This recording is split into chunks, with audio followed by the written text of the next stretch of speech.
Olá, bem-vindos a mais um encontro entre leis e vinhos, o podcast que a gente vai discutir direito médico, cannabis medicinal, política, carreira, e hoje eu tenho a honra de receber um amigo, deputado estadual aqui em São Paulo, deputado Caio França.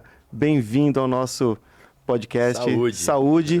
E um feliz 2024 pra gente. Caio, muito legal que você está aqui. Muito mesmo, eu respeito muito o horário dos meus convidados, então vamos sem muitas delongas. Para você que começou a seguir o podcast agora, segue, compartilha, que isso é importante para ter um engajamento, para que todo mundo tenha um pouco de conhecimento do que a gente está debatendo por aqui. Bem-vindo, Caio. Doutor, um prazer falar contigo, cara. Agradecer demais aí a tua parceria ao longo dessa minha jornada na Assembleia, né, fazendo aqui jus a tua atuação lá comigo, me ajudando muito desde quando eu apresentei o projeto de lei. Hoje já é uma lei estadual que está em fase de regulamentação, mas já foi regulamentada pelo governo no finalzinho do ano passado, com muita luta nossa. Edital de emendas, participando ativamente da frente parlamentar. Só tenho a agradecer. E quando você me convidou, eu falei, não, eu devo ao doutor Leonardo uma participação, porque sempre que eu convido ele está presente, então faremos a mesma coisa aí com ele, de gratidão, e também para poder trocar um pouco de ideia a respeito de assuntos que a gente gosta. Ô Caio, mas assim, quando você pega e agradece o que um advogado faz por você, na verdade é a nossa obrigação. E ao mesmo tempo, eu fico muito feliz. Você, que é advogado também, sim, né, Caio? Sim. O Caio é advogado de formação, briga por questões que estão diretamente relacionadas à advocacia. Então também tenho que deixar aqui o meu registro e o parabéns pela sua briga com relação à lei das custas judiciais. Boa, bem lembrado, assim, são várias pautas que nos relacionam, né? E em todas elas você estava lá. Eu falei da cannabis medicinal, onde a OAB foi uma das poucas entidades representativas que defendeu a sanção da lei. Eu sei que você ajudou na redação, inclusive, né, do documento encaminhado ao governador. E depois a nossa luta, que ainda que não tenha sido vitoriosa, acho que foi uma luta valente, corajosa da nossa parte, de poder demonstrar que não era justo naquele momento um aumento de custas, porque no final não era o advogado que estaria pagando esse preço, né? É o cliente, a ponta final. Então, ou seja, as pessoas, o cidadão comum que pretende recorrer de algum processo, que injustamente foi negado em primeira instância, dentre outras tantas coisas que podem acontecer. Daquela vez a gente não ganhou, mas eu acho que nem só de vitórias a gente vive, né, doutor? Mas a discussão foi boa. Exato. A discussão foi boa, mas essa lei realmente ela tem um ponto muito importante que onerou, que é a custas na execução. Exato. No cumprimento de sentença, ou seja, na fase final. Então eu vou pagar um momento ali, eu vou desembolsar para ter, por exemplo, um registro de imóvel, ou para ter alguma outra verba que eu estava pleiteando, ou seja, onerou efetivamente a fase final de cumprimento de sentença, e isso com certeza este ano aqui... E o pior é isso. Eu ia falar isso, Léo. Na verdade, assim, a gente aprovou não, né? Eu votei contra, deixando muito claro, mas sim, a Assembleia aprovou o ano passado, e como tem a anualidade, né, como um princípio básico de aumento de tributação, seja de taxas, nesse caso, ou impostos, só por ano subsequente, ou seja, 2024. Então esse ano que a gente vai começar... As pessoas vão sentir no bolso a diferença. Esse ano a gente vai entender como que isso vai funcionar. E eu espero, Caio, que ou pela OAB ou por outros órgãos, a gente tenha uma contestação judicial aí desse aumento, principalmente dessa taxa com relação ao cumprimento de sentença, que é a fase final do processo. Sim, e eu penso assim, claro que ainda as arguições jurídicas ainda são cabidas, embora eu acho pouco provável, porque nós estamos falando do tribunal, né? Então você sabe muito bem como é que é. Ele mesmo vai julgar? Vai jogar contra ele, difícil. Agora, o que me chama muita atenção é que a gente espera que o tribunal consiga, com esses novos recursos, poder... E a gente sabe muito bem que quantas vezes nas varas a gente tem poucos servidores, a gente tem varas que não são especializadas, juízes fazendo diversos temas que não são aptos, né? Como acúmulo de função. Eu lido com temas como, por exemplo, adoção, onde muitas vezes não tem varas especializadas da infância e juventude. Em quantas comarcas aqui em São Paulo? muitas delas. Então, que pelo menos esse recurso extra que inicia-se agora, que possa ser bem utilizado e que a população possa pelo menos sentir um serviço melhor daqui para frente. A questão de varas especializadas é algo que vem sendo cobrado há muito tempo pela advocacia, né, Caio? A gente tem E com razão. fóruns que não tem varas especializadas e a gente tem ali o juiz daquela comarca tendo que julgar um crime, uma adoção e um protesto de chefe. E uma eleição, uma sequência. É bem complicado. Caio, vamos lá. Você fez direito, mas você largou. Efetivamente, você largou o direito, mas você usa toda uma base jurídica na sua atuação como deputado. Mas como que foi a tua definição em fazer direito? Você queria ser juiz? Você queria ser advogado? Você tinha alguma ambição enquanto você pensou em fazer direito? Cara, primeiro assim, eu utilizo muito o período de aprendizado na faculdade no meu dia a dia enquanto parlamentar. Afinal, nós estamos lidando com leis, né? Sim. Então, embora o processo legislativo seja pouco difundido nas universidades, e que talvez seja até uma falha, mas eu uso bastante a minha aprendizagem. Agora, eu decidi entrar pelo direito, fazer direito, na verdade, por algumas influências. Eu, no início, sempre gostei muito, e até uma coisa meio... assim, eu tinha pensado em fazer algo no sentido de hotelaria, turismo, porque eu sempre gostei... E você morava na praia? Né? Além de morar na praia, eu sempre, de verdade mesmo, assim, eu sempre gostei de poder... fazer as outras pessoas felizes, de fazer com que as pessoas possam curtir. Então eu achava, hotelaria, e aí tem obviamente a ver com esse, né, praia e tal. Aí depois a ficha foi caindo, né, no final já do ensino médio, falei, o ramo de trabalho é muito estreito, as possibilidades são muito pequenas de trabalho. E aí, numa conversa mais franca, assim, com amigos, com meus pais, abriu as possibilidades do direito e da administração. E aí, legal, eu fui pelo campo do direito, pelo leque de oportunidades que me daria dali em diante. No início, eu nem pensava numa carreira de nem parlamentar e muito menos de concurso público. Eu nunca me vi muito em algo que eu considero um pouco estático. Então, seria a advocacia, o caminho natural, que foi onde eu, inclusive, cheguei a militar em algum período da minha vida. E aí, durante a faculdade já, que eu fui picado aí pela mosquinha da política. Minha faculdade, eu fiz Católica de Santos, na Baixada Santista, que é uma faculdade muito politizada também. Tradicional, uma das mais antigas. Uma das mais antigas aí do Brasil, ministro Supremo, enfim, muita gente, professores renomados e tal.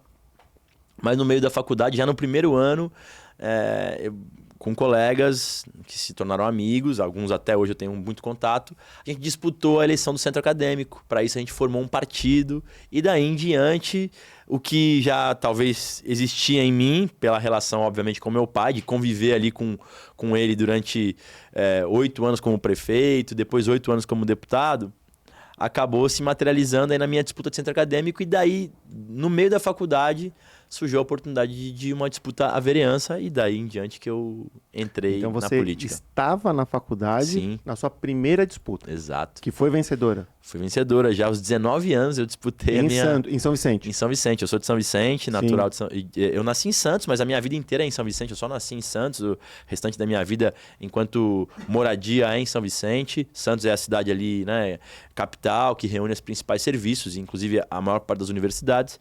Então eu fiz lá a faculdade. E aí no segundo ano, acho que foi em 2008, eu disputei a minha primeira eleição para vereança. Eu disputei com 19 e assumi aos 20, porque eu fazia aniversário no meio da eleição. Naquele tempo ainda eram eleições de 3 meses. Hoje são 45 dias, é mais curtinho o tempo.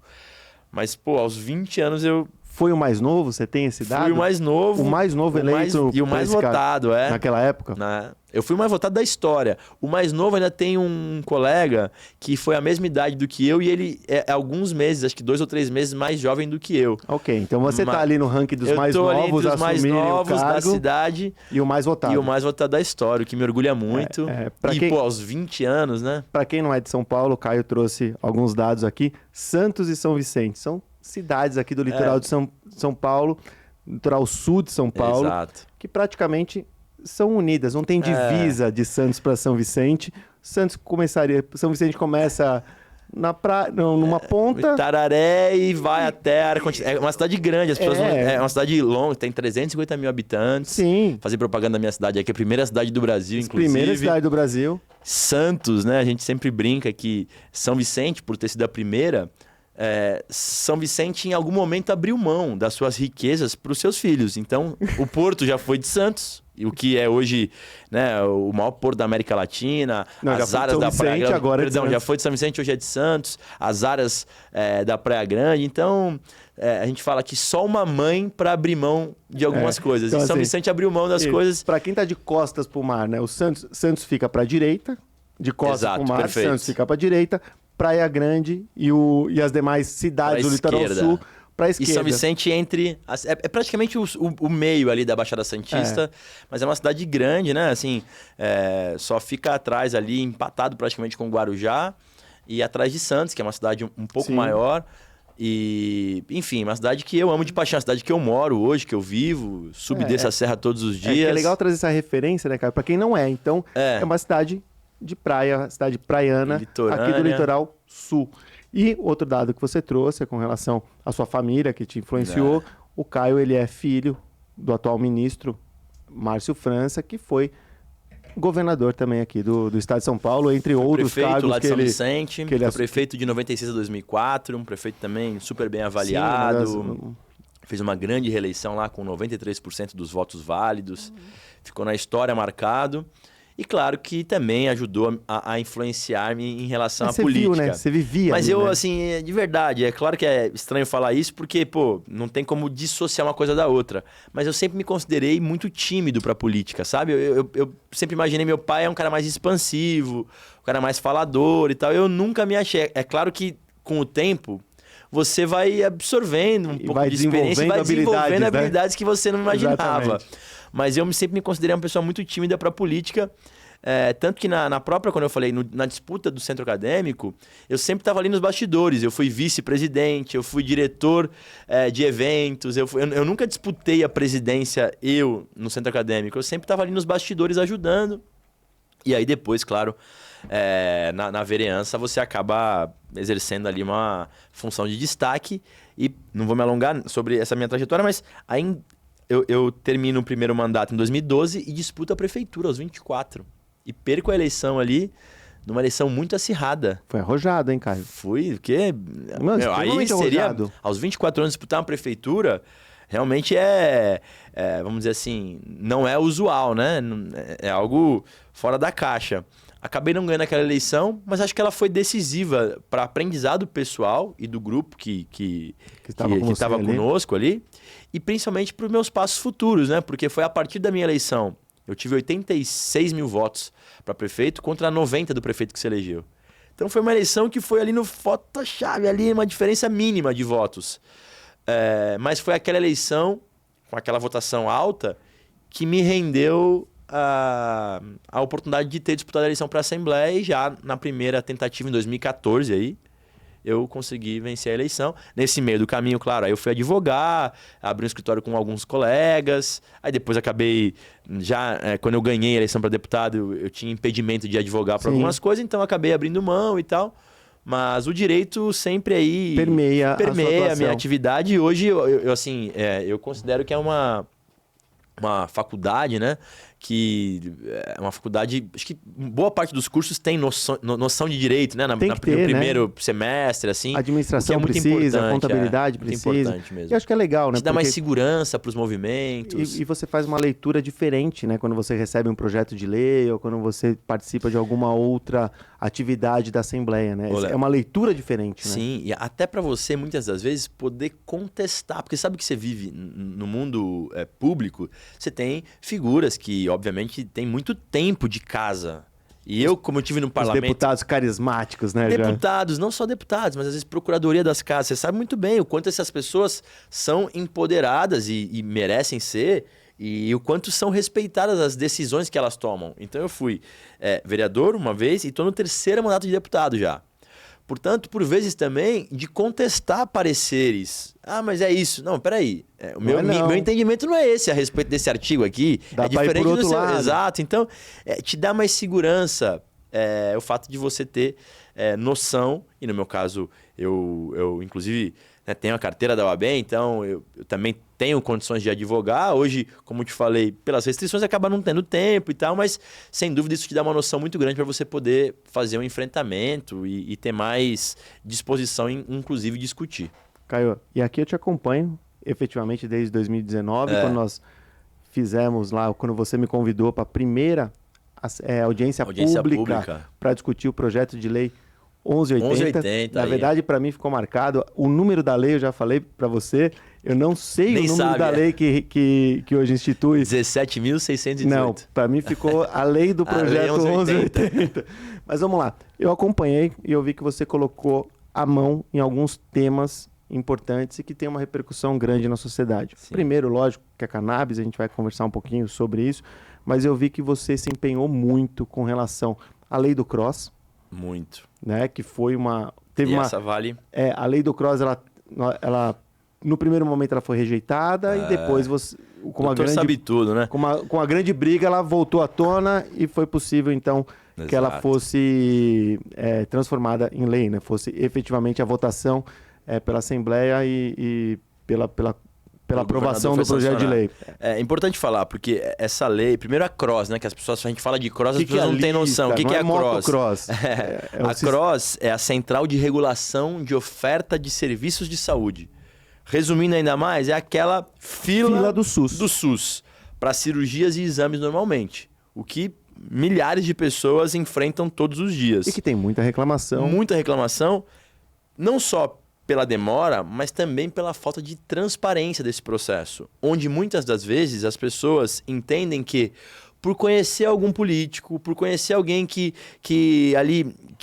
coloca, que insere o nome das pessoas na lista, ou que conhece algum médico, uma pessoa pula outra, por conhecimento, por contato político. Podia furar a fila. Fura a fila da lista do CROSS. Então, em 2018, eu apresentei um projeto e foi aprovado na Assembleia. Eu achei que o governador ia sancionar. O governador, à época, João Dória. E o governador Dória vetou esse projeto... Integralmente. Não foi um artigo, não foi nada. E com uma justificativa extremamente esdrúxula, dizendo que eu estaria expondo os pacientes do SUS em colocar o nome deles num sistema, num portal. Veja... O SUS é público? E fora isso, né? Exposição é você deixar a pessoa na fila ali durante 2 anos sem ter uma informação real para fazer uma cirurgia de catarata, para fazer, enfim, um exame de colonoscopia ou outros mais. Então, esdrúxula, depois do veto, só cabe a tentativa de derrubada do veto, o que é muito improvável, infelizmente, na Assembleia. Seria no pleno da Assembleia. Porque o governo tem muita força ali, influência na mesa diretora, e para você pautar qualquer projeto, você precisa ter o aval do presidente. Então, o presidente normalmente tem um alinhamento com o governador que fala, ó, não vai colocar nenhum veto para ser derrubado, com raras exceções. Então, não consegui derrubar esse veto. Veio o novo mandato, eu, em coautoria com outros 2 colegas, apresentamos o mesmo projeto, idêntico. E aprovamos na Assembleia, e aí também fazer justiça, porque, muito embora não tenha apoiado o governador Tarcísio, ele sancionou esse projeto de lei, que hoje é uma lei também estadual, aguardando a regulamentação, é bem verdade, assim como a gente tivemos que aguardar o da cannabis, mas ele sancionou, porque não tem sentido uma lei como essa, que não dá despesa, que só traz benefício para as pessoas e de um tema que é extremamente necessário. E mostra a gestão do próprio Estado com relação ao serviço que ele é obrigado a prestar, né? Pois é, assim, eu tenho muita noção, porque às vezes quando eu falava com o secretário de Estado, ele falava, mas você fica falando de um jeito que parece que você vai resolver o problema do mundo. Eu sei que eu não vou resolver o problema do mundo com transparência na fila do CROSS. Ou seja, quem é morador com o seu cartão SUS vai acessar um aplicativo ou um site e vai saber qual é o momento dele na fila e onde ele vai realizar aquele procedimento. E recebe por SMS, recebe por SMS, WhatsApp, tem vários formatos. Eu sei que eu não vou resolver o problema do mundo e sei que muitas das vezes tem exames e cirurgias que demoram mesmo, porque é uma especialidade muito difícil, com poucos especialistas. Ou às vezes tem que fazer até num hospital particular. Pronto. Mas o que não dá é para ter ingestão de política atravessando a fila que deveria ter o seguinte: quem chegou primeiro tem que estar primeiro na fila. Talvez ponto. um regime de urgência. Aí é diferente. Você chegou lá e precisa amputar uma perna, você não pode ficar esperando uma fila para poder amputar uma perna. Esse nem vai pro cross, já vai direto pro pronto-socorro. Exato. No pronto-socorro você vai ser operado. Ponto. O que eu tô falando são cirurgias que a gente chama de cirurgias eletivas, que você tem programação para fazer, que em tese não tem tanta urgência. A gente sabe muito bem que não é assim, que começa a ter às vezes efeitos colaterais. Exato, né? Dor e tal. Mas são cirurgias eletivas, que são essas que você falou. Mas eu acho que começa com a transparência, né? A Total. pessoa acessar e verificar, putz, tem 10 pessoas na minha frente. Exato. A fila tá andando. Leonardo, assim, a administração pública, ela é norteada por alguns princípios. Dentre eles, a transparência. Então, a transparência precisa estar não só na fila do cross, mas também nas propagandas que o governo faz, nos gastos que o governo tem. Hoje é obrigação. Se eu, enquanto cidadão, né? Se eu, enquanto cidadão, quiser questionar quanto ganha um assessor do deputado, eu posso saber. Basta eu encaminhar formalmente isso para o órgão que ele trabalha, e eu vou ter esse direito de saber quanto foi gasto nessa obra, qual foi a empresa contratada. Assim, é uma evolução que a administração pública passou ao longo do tempo, e tem que ser assim mesmo. Tem o portal da transparência, que você já tem alguns dados, mas com base na lei de acesso à informação, você pode requerer qualquer informação. É isso aí. Então, essa foi um dos projetos que eu acompanhei, acho que foi muito importante, e eu falo, tem alguns projetos que valem não só pela lei depois sancionada, né, no projeto sancionado em lei, mas valem pela discussão, pelo envolvimento da sociedade, total, pela né? conscientização daquilo que está acontecendo. Eu acho que isso você fez bem com relação ao cross. E é um tema que, assim, cara, é muito forte na sociedade. Tanto que quando você faz pesquisa assim, de opinião pública a respeito de temas, eu acho que hoje segurança e saúde permeiam ali entre os mais questionados. E aí quando você vai se aprofundar um pouquinho mais, 90% tô aguardando uma cirurgia, tô aguardando um exame, não sei quando vai ser, tô há 2 anos na fila. E isso faz com que o SUS seja menos contestado, porque muita gente contesta o SUS sem conhecer. Sim, sim. E a partir dessas transparências, a pessoa pode Léo, conhecer. Fazendo aqui, eu sou um defensor do Sistema Único de Saúde, Sim. eu entendo que é o melhor plano de saúde do mundo. E, aliás, é um dos poucos países que garante assistência universal, seja para qual tema for. Tem problemas? É claro que tem. Nós precisamos melhorar. Mas o SUS é uma revolução do Brasil em relação à saúde. E assim, se a gente tem dificuldades com o SUS, imagine se a gente não tivesse esse sistema. Não tivesse o SUS, exatamente. E aí outra lei, Caio, outra lei não, né?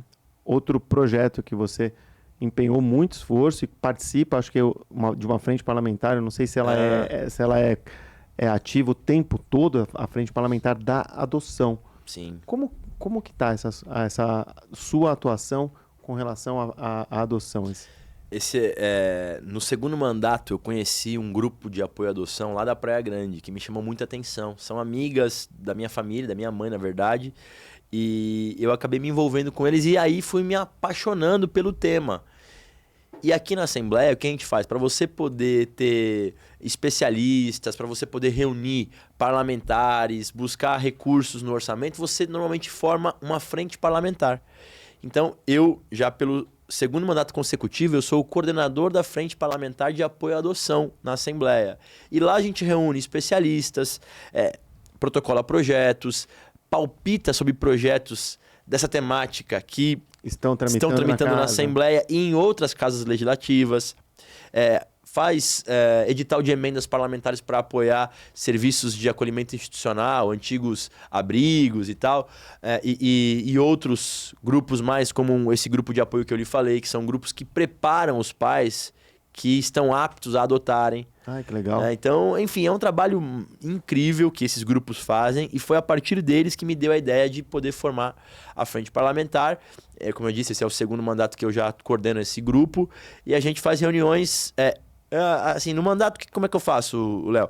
É um mês reunião da adoção, um mês reunião da cannabis e cânhamo. Adoção, cannabis e cânhamo. Então a gente tem aí, em média, 6 reuniões, ou um pouco menos do que isso, por conta do recesso parlamentar, 5 reuniões por ano de cada tema. A gente traz sempre especialistas. Você participa de todas Sim. elas, você vê que a casa é cheia. Isso é muito legal. Eu não monto frente parlamentar para ficar lá engavetada, sem trabalho. A gente tem demanda. Já tivemos bons embates também. Uma vez a deputada Janaína, que foi a deputada campeã de votos na última legislatura, com mais de 2 milhões de votos, ela protocolou um projeto que eu até, assim, entendia o que ela gostaria de fazer. Que é o que muita gente que desconhece um pouco com profundidade do tema fala: mas demora muito para adotar, nós precisamos agilizar esse processo de adoção. Como é que tem mais criança esperando do que pai, sabe? Como é que tem mais pai aguardando a adoção? Só que as pessoas desconhecem que esse é um tema que precisa ser cuidado com muito cuidado. Porque senão você pode fazer o tal do fura-fila que nós falamos aqui também. Você faz na adoção. Você faz na adoção. Então tem um programa chamado Família Acolhedora, que hoje é um serviço institucionalizado das prefeituras, de algumas com o Tribunal de Justiça, que remunera algumas famílias para que as crianças que estão aguardando para serem adotadas, para que elas possam manter o vínculo familiar, né? Porque assim, a gente quer que ficarem isoladas, exato, um porque, abrigo assim, só de crianças. Por mais que um abrigo a gente fale assim que os funcionários merecem todos os parabéns pela dedicação, mas é diferente da família, né, Léo? Você imagina, assim, cara, você tá lá, filho e tal, como é que foi a lição hoje, filha? Deixa eu ver como é que foi na escola e tal. A criança, qualquer criança, sente falta disso, né? De ter alguém ali para poder... E num abrigo, num serviço de acolhimento, por melhor que seja, nunca vai ser igual uma família. Então, a ideia da família acolhedora é poder manter os vínculos, mas sem que a pessoa possa adotar aquela criança passando na frente de casais que estão num processo há anos aguardando. E a gente sabe muito bem que a demora principal é porque muitas das vezes os casais também têm preferências, né, de adoção. Idade, o que é natural também, e é respeitoso que se faça isso, porque os casais também têm receios, é natural. A gente tem receio quando vai ter filho também, como é que vai ser, o que vai ser. E na adoção é a mesma coisa, né? Como é que vai vir? Pode vir assim? Pode vir, né? Não tem, muitas das vezes, quantas vezes os nossos filhos não dão uma caixinha de surpresa? E não é diferente na adoção, você não vai ter. E tá adotando um filho. Uma pessoa, uma criança. Então, as pessoas precisam ter essa compreensão. Dá para agilizar? Claro que dá, mas não dessa maneira. Dá para agilizar, por exemplo, se a gente tiver mais grupos de adoção espalhados pelo Estado para poder fomentar a temática. Dá para agilizar se a gente tiver pessoas que estejam aptas a adotar qualquer criança que seja, que esteja precisando. Mas isso com informação. Com informação. Dá para adotar se tiver mais varas especializadas da infância e juventude. Para agilizar o processo. Aí sim, é uma agilidade inteligente, organizada, porque a gente defende uma adoção que seja segura e para sempre. Já pensou o que é, Léo? Você ter... Devolver. Adotei. Aí você fala o seguinte... essa palavra, devolver. Infelizmente é isso. É triste, né? Mas é devolver isso. Devolver a criança. Fala, olha, não é aquilo que eu imaginava. Se é frustrante para você que fez isso, imagina para criança. Que já tem um processo de trauma, porque ela sabe muito bem, porque ela frequenta a escola. Ela sabe que os amigos têm pais, mães, irmãos, avós. Então ela convive ali com crianças. Ela não está numa redoma intocável. Então imagine para a criança que já sofreu uma vez, porque para estar ali é porque teve uma destituição do poder familiar, né, do pátrio poder, e aí tem de novo isso. Nossa. Aí é um trauma. É um trauma completo. Então, a adoção não é algo que vai acontecer nunca em 2, 3 semanas, como alguns imaginam. Eu vou lá visitar um serviço de acolhimento. Adorei, gostei daquele ali, vou levar, agarrou na minha perna. Eu sei que muitas das vezes existe essa questão assim de solidariedade, de carinho, de afeto, mas isso precisa ser de uma forma organizada. É uma responsabilidade do Estado, né? Porque o Estado está como tutor responsável da criança. Né? E ao mesmo tempo de quem, né, participa do processo para ter essa criança, né, para receber essa criança. Falando em números, hoje, salvo engano, importante esse projeto, a gente tem parabéns. 5 mil crianças no Brasil que aguardam para serem adotadas. 5 mil. E a gente tem mais pais, se eu não me engano, tem 10 ou 12 mil pais que fizeram a inscrição, aptos, que estão na inscrição, que estão na fila, no Cadastro Nacional da Adoção. Que é um sistema que único, funciona, né? No Brasil, cadastro único, né? No Brasil. Não é... Eu faço regionalmente, não é um cadastro único. Todo mundo na mesma fila, ele é aberto, é conduzido pelo Ministério, se não me engano, da Justiça, ou seja, é algo bastante respeitado no Brasil. Dá pra zerar essa fila, né? Dá pra zerar essa fila. Sério, veja, direcionado, dá pra zerar. né? É claro que nós temos crianças, Léo, com 13, 14 anos que estão no serviço de acolhimento. Ficaria muito difícil, né? É uma situação difícil. Não sei se você acompanha. Pai que quer adotar. Né? Exato. Tem alguns hoje o Instagram, né, trabalha pro bem e pro mal, mas falando pro bem, tem muitos Instagrams que acabam orientando a respeito dessa temática. Inclusive, recentemente eu vi um casal que adotou uma adolescente já. E, o vídeo viralizou, porque todo mundo tava esperando, fizeram aqueles sabe, quando você tá fazendo... Do sexo? Como se fosse do sexo, aí você explode e vem uma criança já com 15 anos. Nossa, e é muito emocionante, um casal que já tem acho que 3 ou 4 filhos adotados, então imagina também fica o estímulo... criança, essa adolescente. Maravilhoso, né, maravilhoso para você poder viver uma vida em família. Tem até um projeto, nem falamos aqui, mas sem muitas delongas, um projeto de nossa autoria que prevê prioridade nos adolescentes que estão saindo do serviço de acolhimento, porque até os 18 anos eles ficam lá, passou dos 18, não tem mais esse serviço, para que a CDHU possa priorizar esses jovens. Moradia. E emprego também. E emprego junto. A gente pode pensar, nossa, muito legal, cara. Ou seja, tem que... Eles estão sob a guarda, né? Sob a tutela do Estado. Exato. Vai ter que uma responsabilidade, né? É um filho do Estado, né? Exato. Enquanto isso, é um filho do Estado. Mas é isso, a nossa luta é por toda criança em família. E a questão do IPVA, Caio, com relação aos PCDs, teve muita briga? Eu sei que é complexo, não, é um tema enorme, mas dá muita uma briga. Situada. Foi em 2020, acho que foi em 2020 que o governador Dória mandou para a Assembleia um projeto de lei que, dentre outras coisas, tratava também do fim da isenção de IPVA para as pessoas com deficiência. Isso causou um impacto gigantesco em muitas famílias que já tinham aquele direito adquirido e estavam sendo retirados. Nós lutamos, fizemos uma movimentação, mas para variar, infelizmente, a Assembleia acabou aceitando o projeto de lei do Dória. E com isso as pessoas perderam 2021. Pois bem, nós entramos na justiça pelo PSB, numa ação de minha autoria, e nós conseguimos no TJ derrubar a lei, porque não foi cumprido o princípio da anterioridade. Não cumpriu, na verdade, a noventena, que Sim, é um 90 dos dias de 90 dias entre a lei publicada até a passar a vigência, ou seja, a ter os seus efeitos sendo acontecendo, exatamente, surtindo seus efeitos. E a gente conseguiu derrubar essa lei. E aí o governador teve que, para muitas pessoas, devolver, porque algumas pagaram em 2021. Então ele teve que devolver, cara, pelo Banco do Brasil. Devolver aquela parcela do IPVA. Então foi um golaço que nós fizemos. Hoje, ainda nós conseguimos voltar com a isenção. Não é como era antes, está mais restritivo essa isenção. E eu acho até que, de alguma forma, vale a pena fazer um filtro maior em relação a essas patologias, condições e tal. Mas o que não dava era para fazer o que o Dória fez. O Dória simplesmente falou o seguinte: para você ter isenção, você tem que ter uma amputação, algo mais. E a gente sabe muito bem que tem muitas pessoas que têm outras dificuldades, patologias que levam à isenção. Ou seja, uma pessoa que tem, não sei, mas que né, professor, por exemplo, da rede, que tem um problema sério que não consegue, não tem força aqui no braço, porque ficou muito tempo, dirigir. Não sei o nome, esqueci o nome agora aqui. Ele usa, por exemplo, um outro comando com uma única mão que você consegue controlar o seu veículo. Essa pessoa estava sem direito de isenção de IPVA. Ou seja, não tinha sentido.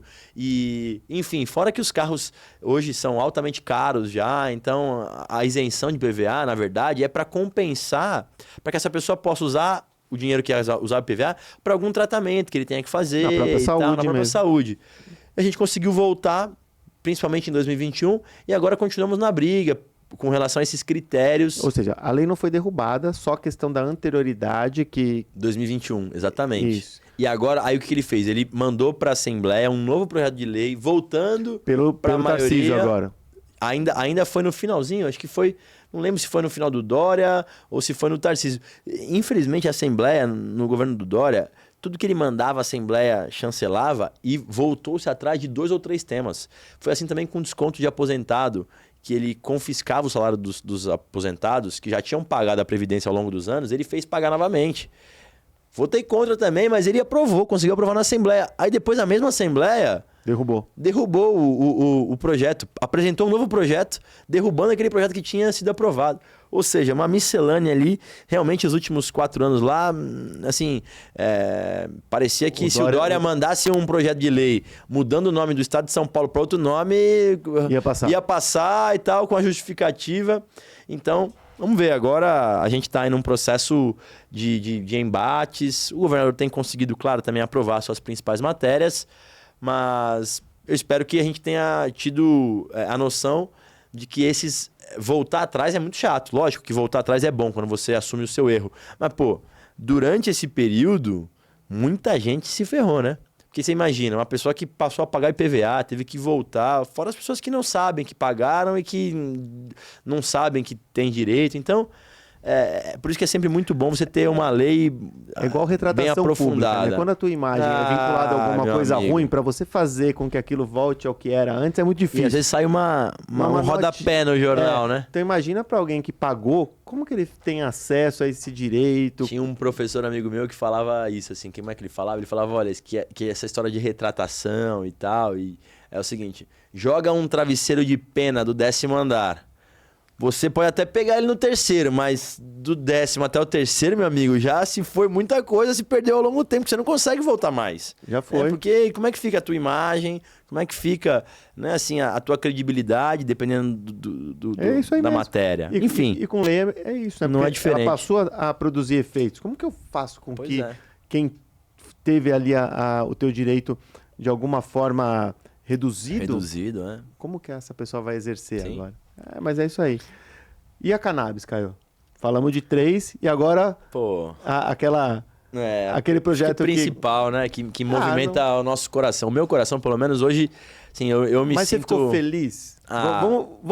Vamos tirar os temas polêmicos e vamos falar agora do Caio. Você ficou feliz com o desfecho? Eu acho que... E com a porta aberta, pelo menos, com a Secretaria de Saúde do Estado para debater? Não, eu tô feliz com o processo, né? Porque, assim, feliz com o resultado final não é do jeito que eu gostaria. Eu gostaria de que a gente tivesse uma liberdade em relação ao uso da cannabis medicinal, sem especificar essa ou aquela patologia, uma defesa minha. Mas eu sabia muito bem desde o começo que isso seria muito improvável. Então, eu tenho que comemorar, primeiro, a quebra de paradigmas, né? A quebra de um preconceito absoluto em relação a uma planta. E nós conseguimos aqui, numa Assembleia, cá entre nós, conservadora, de um Estado conservador, tocar em um tema delicado. E eu acho que, de alguma forma, a gente teve a habilidade de conseguir costurar com pessoas que pareciam incosturáveis, se é que existe essa palavra, em relação à temática. Eu tive voto de deputados da bancada evangélica em favor do meu projeto. E que participaram depois da frente também. Participaram que da frente, né? apoiam a frente e tal. Então, assim, acho que a gente conseguiu, com habilidade, avançar. Eu sei muito bem que esse projeto não é a salvação do mundo, como... o Caio fala do projeto como se fosse... Eu sei que não. Eu sei que a cannabis não resolve tudo e vai curar todo o mundo de todas as patologias. Mas eu não tenho dúvida que é uma ferramenta muito importante para a medicina, para a saúde pública, para a qualidade de vida de muita gente que desconhece ainda. E quando a gente consegue emplacar uma lei como essa, a gente está fazendo história, porque além de materializar para uma família, a repercussão que deu isso que eu ia falar. Nacionalmente foi muito importante para tudo. Existiam algumas outras discussões, né, legislativas e municipal, mas dezembro de 2022, né, foi um marco, né? Foram 3 anos do projeto de lei 1180 tramitando. Isso. E dezembro, eu lembro que, eu não lembro se foi alguém da sua assessoria ou foi você mesmo, olha, talvez vote hoje, talvez não vote, talvez a gente consiga. E aí na última sessão extraordinária já, né? Na última sessão de 2022, ou seja, na última sessão do mandato, daquele mandato praticamente, porque estava virando o ano já com o governador novo, a gente conseguiu aprovar a lei e para mim, tive alguns votos contrários, deu assim, mais ou menos, nós somos em 94 deputados, tivemos uns 20 votos contrários, mais ou menos. Ótimo, E faz parte do jogo, que era o que eu pedi há muito tempo. Coloca eu falei, pra vai lá e votação. vota. Agora, o que eu não achava justo era o pessoal obstruir. Eles sabiam que eu tinha voto para aprovar. Mas esse é um instrumento muito doloroso do Legislativo, você obstrui a votação. Então não é que você vota contra. Mais do que votar contra, você está obstruindo, não permitindo que ele avance. Na verdade, você afasta a possibilidade do deputado eleito votar sobre um projeto que pode repercutir na população. Exatamente. É injusto a obstrução. É injusto. É assim, e mais do que tudo, né? De um tema que eu sabia que eu tinha maioria. Porque a gente conseguiu, eu consegui perceber, desde as votações na comissão, que a gente teve uma votação bem representativa. Depois... Parecer muito, unânime, né? Finanças, justiça e saúde. É um parecer conjunto unânime. É um parecer conjunto unânime e que teve voto depois do relatório. Assim, é difícil você ter voto do relatório, a favor, contra. Eu falei aqui, por exemplo, assim, eu me dou muito bem com ela, então vou citar o nome dela aqui. A Janaína era uma das mais resistentes ao meu projeto. Ela foi... Desde sempre, muito resistente. Muito resistente. Lembro. E por vezes eu tive chance de aprová-lo antes. Mas ela conseguiu obstruir. Teve uma vez que a gente fez um acordo entre os líderes, sem dar tanta repercussão. Putz, vai pautar hoje, pautou. Quando chegou na hora da votação do meu projeto, do 1180, ela... Presidente, eu peço uma verificação de votação aqui. Para quem não sabe, verificação de votação é quando você precisa colocar 48 deputados em plenário para debater um tema. E muitas das vezes os projetos são aprovados pelo que a gente chama... de votação simbólica. Ou seja, está acordado entre os líderes, tá certo. Ou seja, o meu liderado sabe está votando que se eu vou de acordo com o lá partido. é porque tá ok. Mas ela é uma parlamentar assim ativa ali na casa. Então ela conhece, ela é muito boa também, uma advogada, né? preparada e tal. Eu posso ter muitas diferenças de pontos de vista em relação a ela. Ela é extremamente inteligente. Dentre ela esse, mas ela é muito inteligente. Muito. A Janaína é muito inteligente. Então, essa era uma delas. E muito envolvida com os temas. Ela sabia de artigos do meu projeto. Ah, mas isso, eu falei, Janaína, eu topo mudar. Mas você me ajuda? Ah, mas cannabis medicinal. E aí foi quando eu consegui convencer a bancada, vamos dizer assim, progressista, de centro-esquerda, a liberar não, né? A votar contra, mas deixar de obstruir o projeto lá das vacinas, do passaporte da vacina. Que é exigir que as pessoas, para entrar num estádio, num ônibus, precisam mostrar o comprovante. Então eu consegui fazer quase, não vou dizer uma troca, mas vamos aprovar um projeto em tese polêmico para cá e um para lá. E aí eu consegui colocar o da cannabis no jogo. E foi muito legal, porque foi final, né? E aí no final a gente conseguiu, porque se bem que o Dória vetou do passaporte. O do passaporte. E não mexeu no da cannabis. Diga-se de passagem, o Tarcísio agora aprovou, inclusive com o meu voto contrário, porque eu sou favorável. Eu acho que vacina, né, a convivência em sociedade se exige algumas regras, especialmente quando a tua negligência pode me contaminar. Pode prejudicar porque muita gente. Se for só você cuidando da sua vida, ainda eu acho que aí tudo bem, cada um arca a sua consequência. Mas o fato de você não se vacinar poderia contaminar outras pessoas. Enfim, não vamos nem entrar nesse mérito. Mas a verdade é que eu consegui ali, naquele momento, fazer uma troca, colocar o meu da cannabis, aprovamos, e aí depois foi a luta pela sanção, que também rolou. E a sanção foi um ato histórico. Foi querendo ou bonito, não, né, foi cara? a primeira lei sancionada pelo governador no exercício do cargo. Além de tudo, bem lembrado, Isso foi muito legal. Além de ser uma lei impactante, então já gerou ali todas as... Você lembra? As principais emissoras e tal estavam ali para ver... O que era aquilo? O que era aquilo? Pô, uma lei de cannabis em São Paulo e mais, com o Tarcísio sancionando. Isso. E aí a gente pode contar aqui também, porque ele fala publicamente, um dos motivos foi também o fato dele ter um sobrinho Fez parte do que discurso tem dele. síndrome de Dravet e que faz uso da cannabis, que ele paga pro sobrinho. Então aí, cara, assim, juntou tudo e aí é nessa fase que nós estamos. Quer dizer, evoluímos aí, porque hoje já temos regulamentação, 3 patologias incluídas. Não sei se você soube aí, como a gente fala aqui, eu sei que você fala muito sobre o assunto. Temos já o vencedor da licitação aqui estadual, sim, em relação à fornecimento compra do medicamento. Então okay. o medicamento já está Sim. hoje praticamente tudo pronto para poder Direcionar iniciar o da forma fornecimento. correta, Exato. É lógico. Aí quando você perguntou no começo aqui sobre esse assunto, tá feliz? Eu tô feliz, mas eu quero muito mais. Né? Eu, como advogado que participou e participa de outras discussões com relação a cannabis, eu sempre defendi, desde 2018, 2017, que a discussão iria fazer com que o nível da discussão desse assunto fosse progressivamente aumentado. Isso a gente tem, Caio. Isso Mudou. A gente tinha um cenário em 2018, 2017, 2016 totalmente diferente do que a gente tem hoje com relação ao debate. Muito. Então evoluiu. E pode falar o que for, somos paulistas, né? Eu, paulistano. Orgulho, né? Mas realmente foi daqui, acho que as maiores discussões. Lógico, a gente tem na Paraíba a Abrace, que impulsionou, outras associações. O movimento associativo é muito no forte. Rio, né? A gente tem a Abrace em João Pessoa, né? Que levou uma discussão ampla no Nordeste. Tem outras associações no Rio. Aqui em São Paulo nós temos associações fortíssimas aí com relação ao debate, mas foi realmente o que saiu da LESP, e especialmente que se transformou em lei, que realmente abriu a porta. Quem não queria discutir o tema falou, opa, eu tenho que enfrentar isso de frente. Não, e acho que São Paulo tem esse dever para com o Brasil, né, Leonardo? De poder puxar o bonde da ciência. O bonde da cannabis, né, O bonde da cannabis medicinal, assim, que é o bonde da ciência, da vida, da do qualidade respeito, de da vida. qualidade de vida, da empatia. São Paulo tem as melhores universidades, tem os principais institutos, então tem essa obrigação para com o Brasil. As empresas estão sediadas aqui. As empresas principais estão sediadas aqui, então tudo isso faz com que tudo que acontece aqui reverbera. Tanto que hoje tem 20 e poucos estados que têm legislações idênticas à nossa. Ou em fase de tramitação, ou sancionada, ou já foram sancionadas, ou vetada.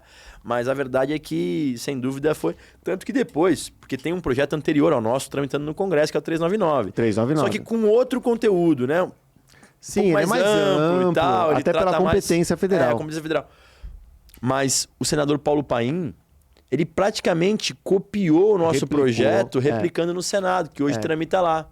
Essa é uma diferença importante. O 399, ele tem como marco regulatório, que ele vai desde o solo até o produto final. Tá.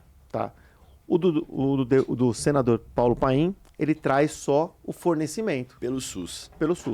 E para todo o Brasil, obviamente. Isso, e a gente não pode deixar de citar também, agora tem um PL da Mara Gabrilli, da senadora Mara Gabrilli, acho que é 500. Com o mesmo teor? Não, ele é mais próximo do 399. Então, ele traz mais aqueles elementos do 399, incluindo um debate enorme, que é o cultivo pessoal. Individual, o autocultivo. Então, a Mara Gabrilli incluiu, até porque ela é paciente também, como o senador Suplicy, deputado Suplicy.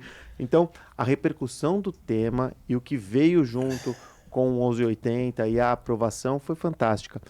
O grupo de trabalho, né, Caio, a gente sabe, não representou o que a gente gostaria. Exato. Mas está lá. Está dentro da Secretaria de Saúde. Está lá, está debatendo, o tema está presente na discussão. Sim. Eu acho que isso... É importante falar, né, Leonardo? O grupo de trabalho que você está falando é o grupo de trabalho que regulamenta a lei regulamenta a lei, exato. Que é uma das... Hoje a minha briga não, né? A minha luta principal é dentro do grupo de trabalho, já que a lei está aprovada. Com outras patologias. Para avançar com outras patologias, dor crônica, transtorno espectro autista, fibromialgia, assim vai. Infelizmente ainda tem muito preconceito de boa parte da galera que se faz presente no grupo de trabalho. E muitas pessoas que estão no grupo de trabalho, infelizmente, fazem pouco caso da função que tem. E pouco participam. E poderiam ser mais ativas, inclusive nos dando mais subsídios para contra-argumentar pessoas que desconhecem da temática. Então, muitas das vezes fico eu lá, Cidinha, Neide, Margarete. Enfim, nem quero mais avançar em nomes para não ser deselegante, mas enquanto, poxa, você tem um monte de gente que poderia ser mais atuante, ser mais participativo, e acaba não sendo, e aí, assim, fica um parlamentar que, claro, tem o seu direito à voz, à vez e tal, mas que não tem formação na medicina. Médica ou científica. Né? A Cidinha e a Neide, que por suas vezes também não tem, muito embora tenham um conhecimento empírico muito forte, Mas que também, você sabe muito bem como é que são os médicos, né, Leonardo? Você trabalha com eles, existe... Sim. Você tá querendo discutir comigo? Eu fiquei... E com alguma, né, com a razão deles também. É claro que eu acho que não pode ser uma verdade absoluta o que eles falam, porque eles também, muitos deles não tiveram oportunidade de conhecer a respeito da temática, mas você sabe que eles também... Existe ali uma certa... corporativismo entre a classe, né? Mas é um tema específico, mas que muitos países estão superando. Eu não deixo de citar Israel. Israel, em 2023, traz a possibilidade da prescrição da cannabis medicinal como primeira opção terapêutica para o autismo. Ai, que legal. Então, tem avanço. Lá, não foi também de uma hora para outra. O problema é que eles começaram a discussão há muito mais tempo. Portugal tem regulação...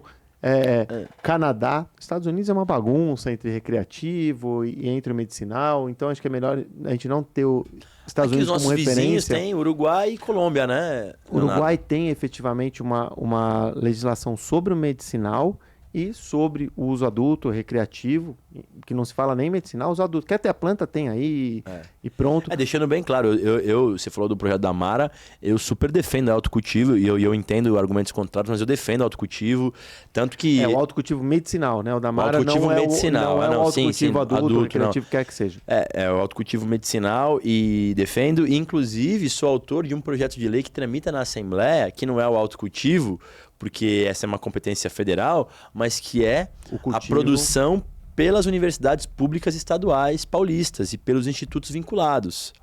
A FURP... E seria um fomento enorme, outros... né, Caio? De ciência... De tudo, de barateamento do custo, qualidade no produto, porque a gente sabe muito bem que uma chancela da Unicamp, da USP, da Unesp, tem um peso diferenciado. Então... Espero conseguir avançar com ele também, inclusive hoje no Colégio de Líderes, que eu falei sobre esse projeto. Eu falei, presidente, todo mundo aqui teve o seu projeto votado, falta o meu. Eu não abro mão do meu projeto 563 de 2023, que permite que o poder público produza o medicamento. Seja com IFA, seja plantando. Né? A USP mesmo tem capacidade de plantar mesmo. A USP em Ribeirão, a Unesp em Botucatu, e a Unicamp em Campinas. Ou importar o IFA. Ou importar o IFA, que é o que a FURP está fazendo. Então, mas perfeito. E olha, Caio, eu entendo o seguinte. Se vier pela importação do IFA, acho que é o primeiro passo importante para você desenvolver a tecnologia de diluição do IFA, de trabalhar com o IFA, isolamento de canabinoides, verificar o perfil dos canabinoides, acho que é importante. Sem dúvida. Mas por que não depois avançar para a produção efetiva que não tem sentido da semente ao produto final?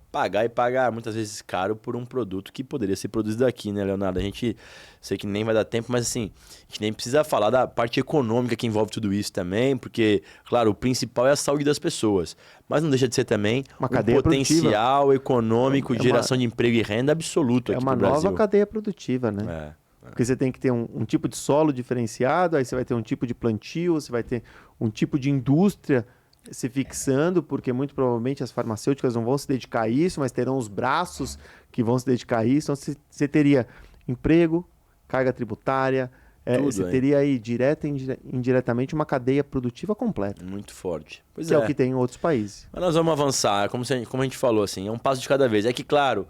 Eu gostaria que os passos fossem mais rápidos. Lógico. Essa é a minha angústia, né? Você vê um negócio que fica lá, 6 meses para poder sair um decreto regulamentador, 1 ano para não sei o quê, 3 anos para aprovar. É tudo muito lento. Mas, infelizmente, esse é o processo legislativo, é o processo que tem aí... É o debate, né, lobby, Caio? Debate, e também a nossa democracia é isso, né? Hoje no Congresso, infelizmente, eu acho pouco provável que qualquer tema que envolva autocultivo, e vou dizer mais até... Até o 399... o 399 talvez... eu já meio que falei, eu não quero ser vamos falar... o tradutor de péssimas notícias, mas eu sinto que o Arthur Lira já falou, não vou colocar em pauta, aí esqueça. E eu tô sentindo lá que a sucessão do Arthur Lira, se ficar... Vai pro mesmo caminho. Exatamente. Exatamente. Por isso que essas iniciativas, por exemplo, como a Anvisa teve de regular, foi importante. Talvez nós tenhamos alguma porta aberta no Ministério da Saúde, no Ministério da Agricultura, que eventualmente possa se regular o tema dentro da competência de decreto. Tá aí, senão o Supremo Tribunal Federal, né? Já falando do uso adulto, tá aí o decreto Supremo. É decreto Uma Supremo. decisão do Supremo que deve acontecer também nos próximos meses, mas né? infelizmente, né, Caio? Quando o legislador não faz, o judiciário tem que regular. Pois é. Não estou falando de uma invasão de competência, mas ele vai precisar de alguma forma decidir sobre algo.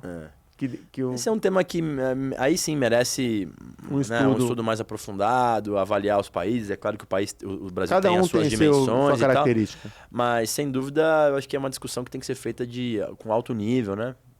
Caio, bem, essa é a tua vida legislativa, né? Cara, e o Caio?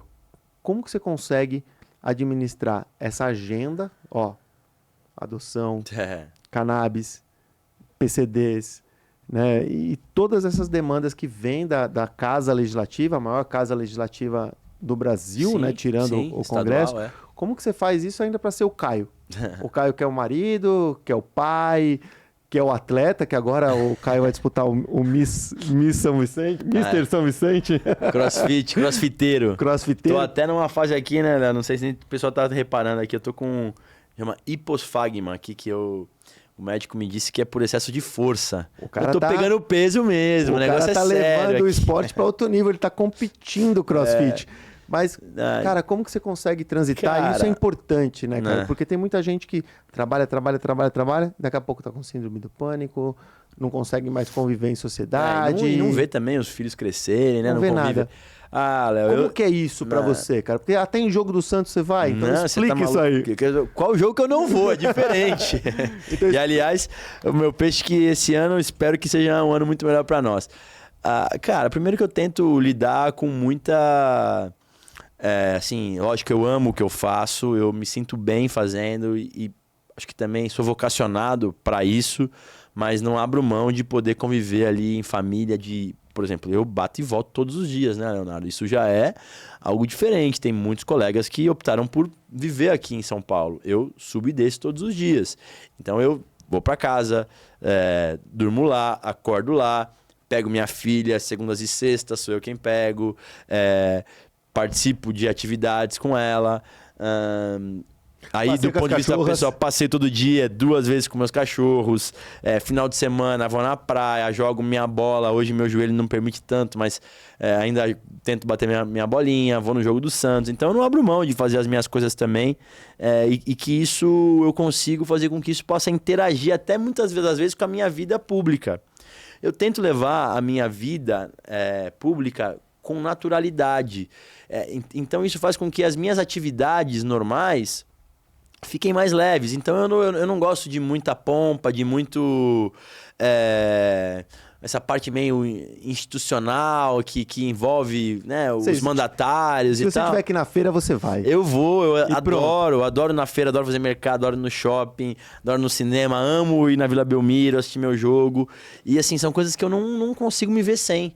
Então, enfim, enquanto eu tivesse condições, eu vou continuar fazendo. Agora minha esposa está grávida. Exato, parabéns. Então você papai novamente, mais uma menina. 3-1, acabou a autonomia do Caio em casa. Possa dominar o mundo mesmo. Quem vem aí é a Cecília. Eu tenho a Laura já, minha esposa a Laura Fernanda. Tem 5 aninhos? 6 aninhos, parabéns. Então a Laura vai fazer 7 em junho e a Cecília vem ali em junho, comecinho de julho também, para poder alegrar ainda mais a nossa vida. Então, assim, com naturalidade eu tento conciliar tudo isso. Óbvio que por vezes eu gostaria de fazer mais, de estar mais presente, mas também aí eu tenho as minhas atividades. Mas eu faço de tudo para poder estar ali com ela, jantar em casa todo dia. Eu diferente de muitos colegas, assim, eu evito também... passar muitos dias fora, eu volto sempre para poder, né, curtir com elas agora, especialmente nessa fase aí que ela tá também grávida, que, pô, tem que acompanhar, tem que estar mais próximo, eu acompanho ultrassom, vou no médico. Enfim, eu tento viver uma vida normal. É claro que a atividade Mas você conseguiu. É intensa. A Fernanda fala que eu sou um maluco, workaholic, eu não paro. Às vezes eu exagero um pouco no celular, porque fica muito no celular também, para poder resolver muitas das coisas. Mas eu acho que eu considero que eu consigo conciliar as coisas. Mas ainda bem, né, que tem cara. o celular, porque com o celular você consegue pelo menos estar com elas. E evitar, né? Porque hoje em dia, pô, um grupo de WhatsApp, pô, resolve quantas coisas que antigamente você tinha que ficar ligando ou tá presente. Então, o Zoom. O Zoom, enfim. Então, eu tento fazer tudo sem perder a minha essência, né? Que são as coisas que eu gosto de fazer. O Caio, pai de família, hoje você consegue afirmar que você tem uma qualidade de vida legal, mesmo exercendo esse cargo público de extrema importância no estado de São Paulo? Eu penso que sim, cara. Eu acho que e é uma coisa que eu não abro mão em qualquer outra atividade que eu vá fazer, de poder conviver ali em família, sem perder a minha responsabilidade. E eu não sei se isso tem a ver um pouco também, né, com o perfil de quem é do litoral, caiçara, né, pô, a praia é sempre, né, um elo, né, ali, uma conexão, eu né? sou um privilegiado de ter em frente da minha casa o maior quintal mais lindo do mundo, que é a praia, né? São as praias do nosso litoral. Então, acho que isso tem a ver também um pouco com essa vivência de quem é caiçara, né? O pessoal que vive aqui na capital tem uma vida mais agitada, mais urbana, meio pesada e tal, trânsito.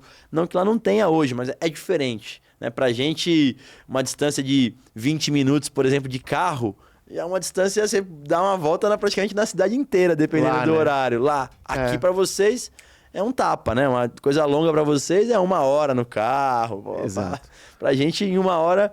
E também assim, o pessoal fala muito, mas em 1 hora, 1h20, eu consigo estar aqui em São Paulo e não, é muito voltar. rápido. É perto, né? Até, vamos lá, para quem não é de São Paulo, a distância em linha reta até 70 Santos... quilômetros, não, 60 acho que quilômetros. em linha reta dá menos de 65 São Paulo-Santos.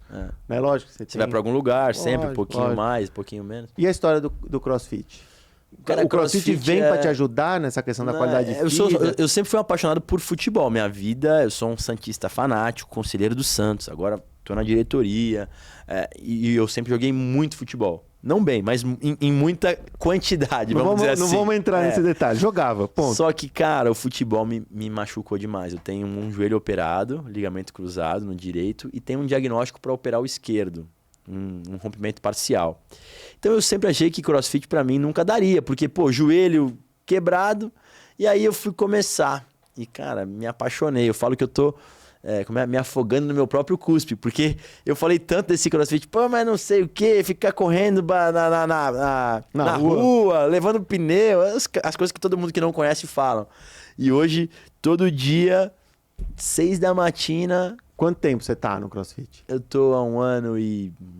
acho que vai fazer 2 anos. Vai fazer 2 anos, porque eu fiz minha primeira aula experimental há 2 anos atrás num carnaval, assim, então, num aulão. coincidiu. Então vai bater agora carnaval, então vai fazer 2 anos. Então é um processo pós-pandemia também, Caio? Pós-pandemia, porque o futebol eu também parei pela pandemia. Então tudo ali culminou nessa minha nova paixão. E você tá competindo. Mas de verdade, assim, né? Eu falo, mas quem é bom mesmo é minha esposa. A Fernanda Ela é crossfiteira. Ela é crossfiteira. Eu sou a gente fala lá que é um scale, né? O que tá começando, um iniciante. Mas ali, você tá competindo. Debutando. Mas você tá competindo. Eu tô competindo na minha categoria. Ok, né? mas tá competindo. Tô competindo. Você entrou num circuito de competição. Não, tô. Eu adoro. E adrenalina e tal. É um negócio que, assim, eu fazia academia, né? Eu não sei se você gosta. Não, tal. academia é chato. Cara, eu ia pra academia. É chato. Triste, cara. Triste. Ai, puta merda. É ombro, bíceps, tríceps. No CrossFit você faz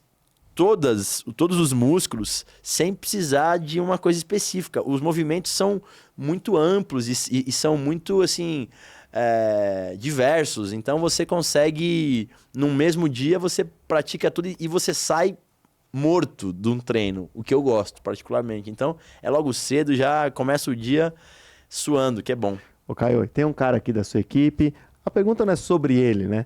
Mas é sobre suas redes sociais pra gente finalizar esse nosso bate-papo. Tá. Eu vi que você entrou, eu não sei se em 1 ano ou 2, você humanizou mais, você trouxe mais esse Caio pai, o Caio CrossFit. Isso foi pensado ou você falou, não, esse sou eu quero humanizar, eu quero realmente mostrar quem eu sou como figura pública e ao mesmo tempo também mostrar o Caio no seu dia a dia, lógico. mantendo sua privacidade em muitos assuntos, mas foi legal esse movimento de uma maior exposição em mídia social? Cara, acho que o Léo faz, claro, muito parte disso Léo, também. O Leonardo. Perdão, porque são dois Leonardos, Não, o Leonardo que cuida das minhas redes aí, que me ajuda, também ajudou muito nisso. Mas assim, cada vez mais eu percebo que as redes elas têm que ser mais sinceras e mais genuínas possíveis, para ser mais reais, né? Para as pessoas poderem perceber quem você é. Então, menos robotizadas, menos artes e mais a cara ali, você mesmo falando. Então é um formato novo e acho que a gente tem que evoluir ainda muito. Mas eu tô feliz sim com as redes e acho que os temas que eu adotei como pautas principais também são temas que interessam a uma parcela da sociedade que me acompanha. Então, cada passo que eu vou dando, eu vou falando e as pessoas se atualizam comigo também a respeito de tudo. Porque... virou uma atualização, virou um blog, né? É tipo um blog, quem quer saber de cannabis medicinal em São Paulo, segue o Caio que tem lá uma... ele fala bastante sobre isso, tem um histórico desde quando começou, ele atualiza sobre tudo. Tem o edital de emendas agora, né, Léo, que nós não conseguimos falar, mas que, assim, eu acho que vai ser muito legal acompanhar isso. Tem 5 projetos que a gente conseguiu financiar com emendas parlamentares, que vocês definiram lá através de uma decisão democrática de especialistas. Você faz parte, inclusive um deles. A gente falou sobre transtorno espectro autista. É um estudo... Sim, Dr. Vinícius. Dr. Vinícius Barbosa, que é o responsável do Sírio-Libanês de medicina canábica. Ou seja, nós estamos falando com um cara fera, muito respeitado. Então, acho que tudo isso faz também com que a rede possa chamar a atenção. Óbvio que tem muito mais a fazer. Falar o que o teu eleitor quer ouvir, o que ele consegue assimilar, ao invés de trazer uma informação técnica. É muito técnica e às vezes com muita arte que não humaniza, né, a rede social. Eu acho que é isso, a pessoa está buscando ali... se ela quiser uma coisa muito institucional, ela vai buscar, sei lá, no UOL ou num site formal.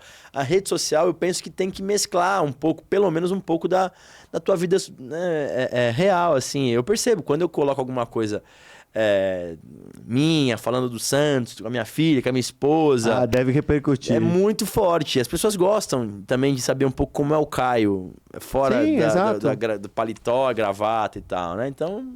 Querendo ou não... Para quem é público, né? Acaba sendo uma prestação de conta pro seu eleitor, né, cara?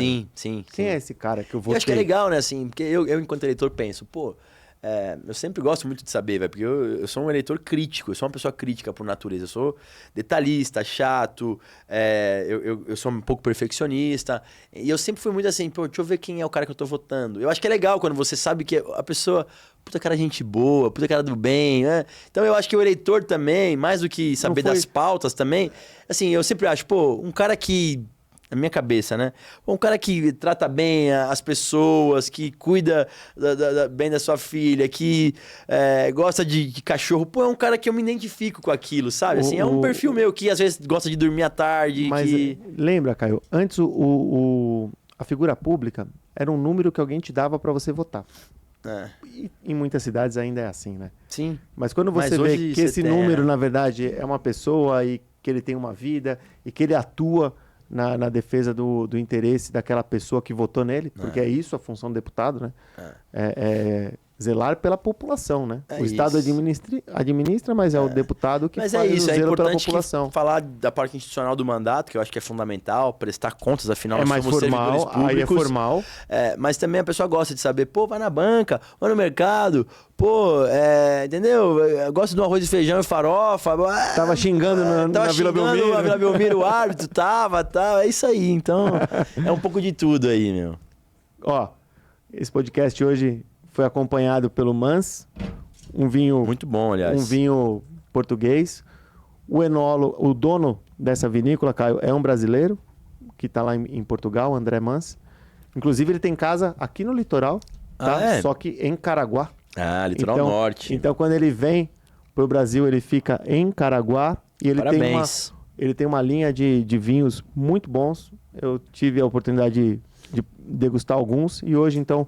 O Mans Lisboa acompanhou o nosso bate-papo. Caio, cara, obrigado muito obrigado mesmo por ter aceito o convite. Desejo que 2024 seja um ano muito, muito feliz, principalmente na sua vida pessoal, Obrigado. né? Pelo nascimento da Cecília, que ela venha com muita saúde, que traga muita alegria para você e para Fernanda, mas que na sua vida profissional, sem dúvida, no exercício do seu cargo público também, você colha muitos frutos, porque o fruto que você colher no seu cargo público, com certeza repercute no estado de São Paulo inteiro, Caio. Obrigado. Leonardo. Obrigado pelo convite. É um prazer estar com você aqui, tomando um vinho, batendo um papo, falando de tudo um pouco aí da atividade parlamentar, da vida pessoal. É um prazer poder falar um pouco sobre isso também, se aproximar das pessoas. Enfim, estou à disposição, cara, e desejo a mesma coisa para você também aí, que 2024 seja um ano de muitas vitórias, saúde, e para as pessoas também que nos acompanham aqui, né, agradecer pelo carinho, e quem não acompanha ainda, que possa passar a acompanhar a gente com mais frequência e quem sabe se identificar aí com algumas das nossas pautas e também sugerir, criticar, porque também quem está na vida pública tem que estar sujeito a tudo isso. Um advogado é assim também. Caio, saúde. Saúde, Léo, obrigado, cara. Um abraço. Valeu. Obrigado por nos acompanhar.